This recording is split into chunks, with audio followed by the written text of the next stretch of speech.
of discriminatory police enforcement under the Safer Cities Initiative. And we wanted to ensure that, 914,000 registered homeless children in this country are able to stay at their home school instead of being sent to special homeless schools. And we wanted to stop any and all questions regarding a person's immigration status when they're requesting housing, health care, and other emergency services. So I'm going to turn it over to Paul for just a second. He's going to do the report back on what happened when we went up to meet with Pelosi's office. Okay, is this loud enough? Can you hear it? Yeah. No, I still can't hear you. Too bad. All right, let me get more. All right, so the meeting started out, well, with 15 minutes of getting through freaking security. And then a lot of proof that that building ain't our building. So we're going to have to change that when we get down to a lot of very little public space in that building. Hell yeah. Bigger one. Thank you, Mark. I've been talking all day. I must be sick in here. All right.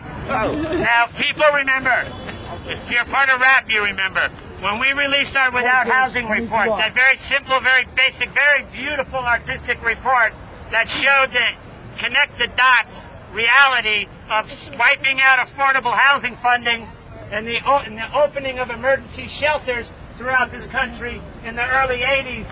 There was Pelosi's office that held a briefing for congressional staff on that report and actually invited us out there and had us come and do a dog and pony for the congressional staff, which actually taught us a lot about how that shit works and also maybe taught some of them about what our realities are. Well, we just got from their office a commitment that when we finish our Without Rights report, that they will request of the D.C. office to do the same thing. So we're going to hold them to that, and we're going to follow up on it. We've been working on this report for a long time. The incarceration rates of mentally ill people's got to stop. Yeah. Courts got to stop. Yeah. Mental health courts shouldn't be freaking needed. Yeah. And the only way we're going to do it is to get these people that control the purse strings and actually cast the votes in Congress to understand our stuff and show it to them with dignity, show it to them with respect, and then demand that they represent us and stop representing the business industrial complex, prison industrial complex, or the pharmaceutical companies. So that's the only thing without totally lying that I can say we got out of this meeting. And it did. It started off with, well, you're from L.A., you got to talk to Waters. You're from here, you got to talk to somebody else. We said, no, we're united. We're WRAP. We're the Western Regional Advocacy Project. And that's how we were able to turn it around. And it was because of the 500,000 people out in the street this morning in the rain that they knew we weren't joking. We were powerful. And it was an honor to represent all of you today talking to those schmucks.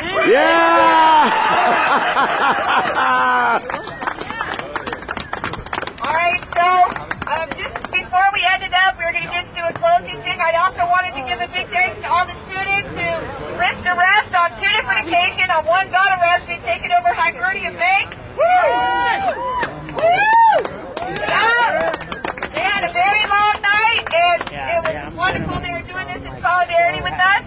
So what we're going to do to end it is something that we do in a lot of our actions, and it's a tradition around the world, originating in South America, which is a clap. It's a unity clap, and basically what it does is we start out very slowly clapping, and then we go faster and stronger and louder, and it's supposed to represent movement.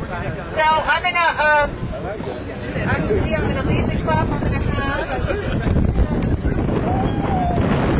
So, all right. So we're gonna start out.